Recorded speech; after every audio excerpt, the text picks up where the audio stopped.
ilagay mo yung gatas at lagyan mo ng unting ketchup. Tapos, ilapat mo sa baso.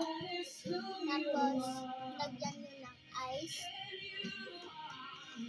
Tapos, lagyan mo ng tubig.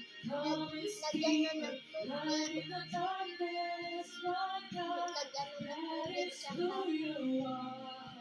saka ilagay mo yung Milo. Tapos ilagay mo na yung biscuit na binili nyo guys. Binili nyo guys.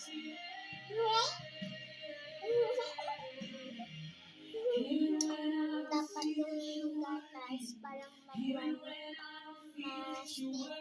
sticky. You never stop working. You never stop.